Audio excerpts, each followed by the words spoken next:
Where are you from? Originally, I'm from Miami, but I done been here for about like 15 years, so. But I'ma always claim Miami, so it is what it is. And what was life like growing up in Miami?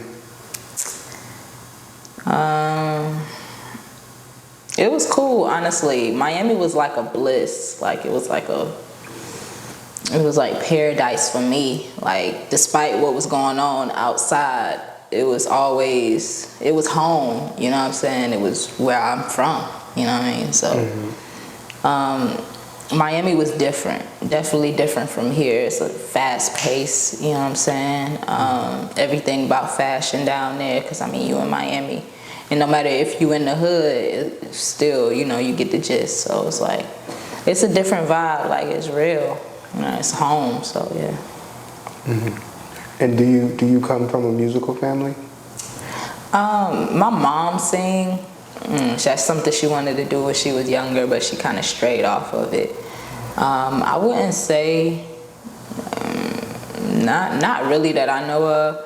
I know my cousin from my dad's side, he rapped, and he actually doing his thing in Jacksonville. So that's the only person that I really know that make music in my family, other than me.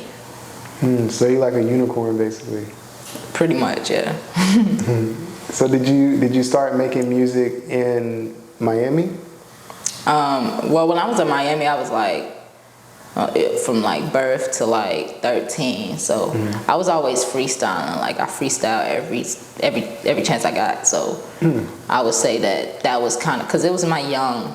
I didn't really have an opportunity to really get out there other than like choir when I was singing or something like that. But not really like actually making professional music now. So you would say that like you got your musical roots in the church choir or like school choir? I really got my musical roots from like my granny. Her listening to like all of those 80s, 90s, all of the slow R&B, Quiet Storm. Like that's really where I got my musical roots from.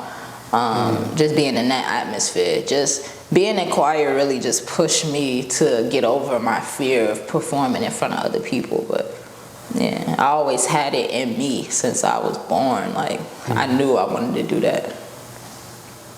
When you moved from Miami to Georgia, was it sort of like a culture shock for you? Yeah, it was. It was different. Like it was crazy. Like honestly, like I went through my hardest times when I first moved here because it was just such a difference. Like being able, like having to like meet people and get new friends, and now it's like I'm having to show up as a person who having to show y'all who I am all the time. It's like it was a lot. It was rough, but I got through it. And so did that affect, like the moving affect, like you like doing your freestyles? So you came here and you were like still freestyling? Always. Like my mind's always active. Like I think a lot. So in order for me to express myself or just kind of process certain things, I have to freestyle. Like if I have a lot of stuff on my mind, I'm gonna freestyle. I just love to freestyle. All right. So what's been the most interesting part of your music journey? I would say the people that I meet and connect with, I would say that is the interesting. I don't really want to get too in depth, but I was a part of a collective, a group of people, and we was doing things on a professional standpoint when it came to music and the music industry and everything like that, just promoting ourselves and marketing and everything like that. And it really gave me a very I would say a very good idea of how I needed to conduct myself as like a musician, so to speak. I would say that people's not who they say they are. So that's what the interesting part is, because it's like you hear the stories like, oh, you know, people they gonna try to do this, they gonna try to do that, and it's like, to me or to other people, it's like you so caught up in the moment, you just trying to, you know, chase your dreams. So I feel like that was the most interesting thing to me, just the people that I meet and run into, and just the people I've done business with in my past. All right, I'm gonna take it a step back. At what point did you make your first song that you consider, like, I don't know, professional? Okay, professional. When I dropped my tape, I would say that was my first professional group of work. Actually, no. Like, I had a couple of songs dropped on SoundCloud back in the SoundCloud era, like 2018. That was my first professional work, like, yeah, back in 2018 when I was in the studio with a couple of people, and they was mixing and mastering it, and I was just dropping singles. One of the songs that I have is Bars. Yeah, that was one of the first songs that I've dropped. I really can't even remember because I record, what I do is I go to the studio and like I block off like 2 or 3 hours and I'll record the whole time just freestyling. So I'll record a group of songs that'll sit in the notes, and then I'll go through and he'll mix and master them. I'll go through and just drop it. So honestly, all 4 of those songs could have been dropped at the same time. Oh, wow. Yeah. Wait, so do you freestyle everything?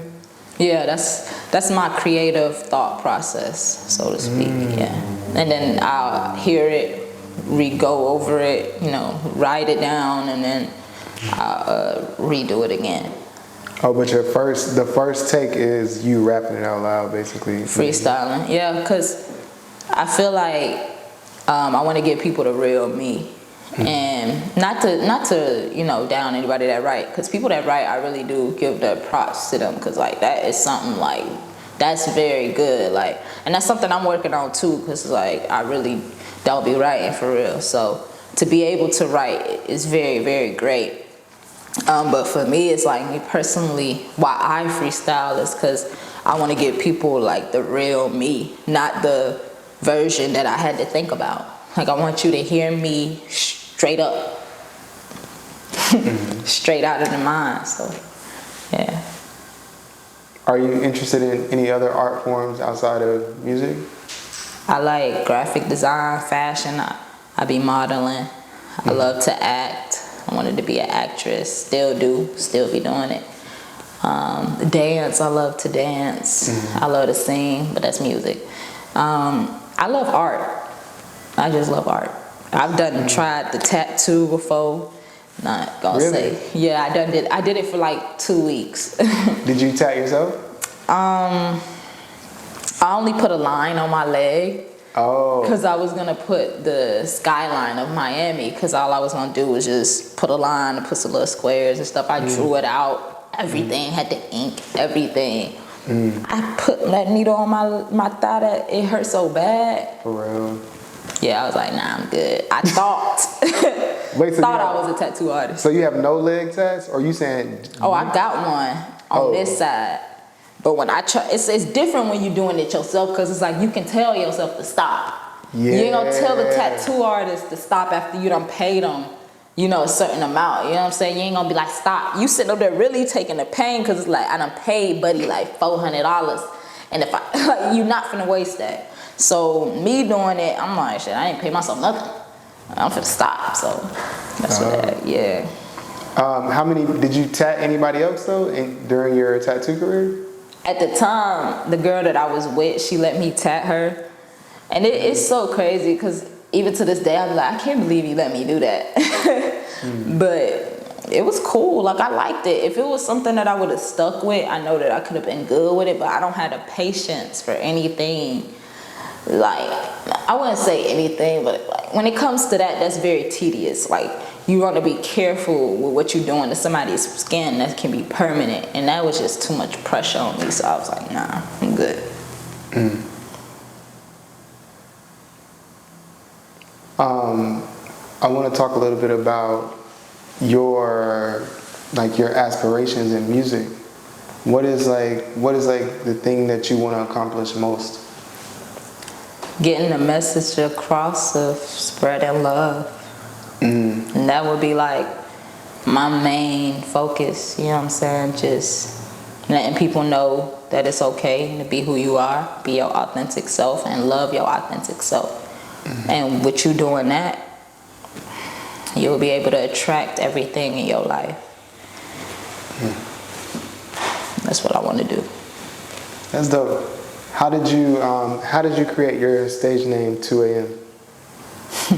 I knew this was coming. 2 a.m. really came from, it really came to me. I used to go by YV, which was Young Versatile. And I was going with that for a minute. I was like, yeah, I'm YV. And I went through a very, very, very, very deep spiritual moment where I started to disconnect myself from a lot of things that I felt like I was attached to. And in that period, like I said, the name just came to me. I heard a song that SZA had released, and it was 2 a.m. And I was listening to it, and I fell in love with the song and everything like that. But just the whole vibe of the song and what she was talking about, like the feelings you get at 2 a.m., just basically what you thinking, the vibe, like everything about that time is what I felt like my essence was. And it wasn't really just that song. Like that song was kind of like a confirmation. I basically kept saying 222 everywhere, like literally everywhere. Like that was back when I was meditating a lot too. So everywhere I turned, I would see 222. And when I saw it, it just kind of felt like, yo, that's me. So yeah.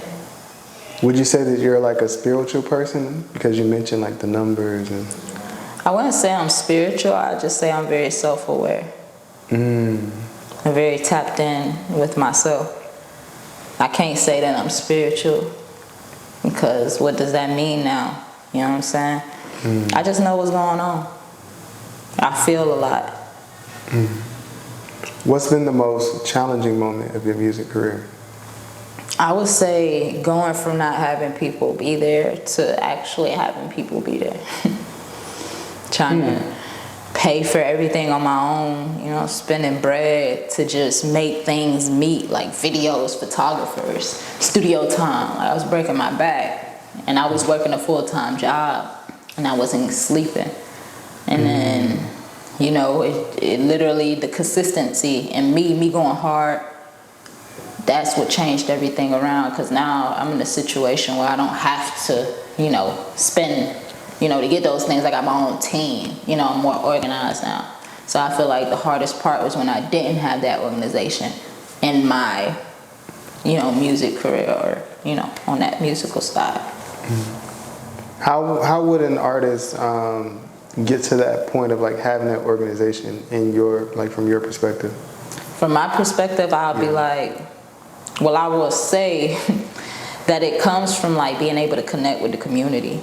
And also being in tune with yourself, because the more that you tap into yourself, you'll start to reflect those people in your life that you need.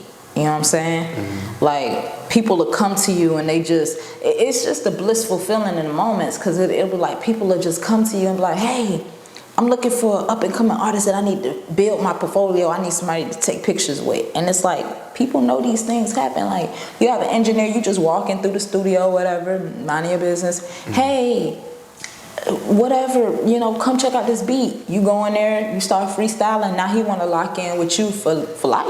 You know what I'm saying? Because he like your vibe, he like your flow. Like, everything is always tapped in, you know what I'm saying? So, and being aligned with that, you know what I'm saying? So, that's what I feel, yeah. Has your music career created any challenges in your personal life?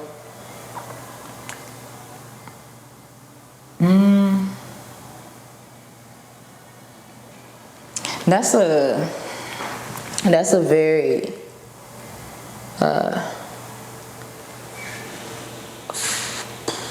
yeah, I mean, they tried to, you know, but I choose music every time. That's not my perception, you know. or perspective to look at it more so like it's causing an issue for me because I'm doing what I'm supposed to do. So I feel like other people may come into my way of that and become obstacles. Anybody who doesn't agree with what I'm doing, I feel like it's an obstacle. You know what I'm saying? I gotta remain focused, because I mean, the Kanye West got a lot of no's before he got that yes. Jay-Z did too. So, you know what I'm saying? I had my mom telling me, like a month or so ago, she's like, you're about to be 30, you know what I'm saying? You think you should still be rapping? And meanwhile, I got like 5 years until I'm 30. But anyways, it's just like, she's just like, you think you should still be doing this rap career? And I'm like, what? Jay-Z didn't make it until he was in his 30s. That's what I'm thinking, but I just let her have it, you know? But because everybody's gonna have their own perception of what they think a rapper's supposed to be and when they're supposed to make it, like, nah. Yeah, and I also think like the public is largely misinformed about rap in general because they don't know the age of people when they actually made it, and then they don't know what was happening before that. You know what I'm saying? So it's like they think that all rappers should be famous, or that there are no rappers that make a middle class income, which there are though. Right. Like there's like scales to it. You could have a rapper who doesn't make much.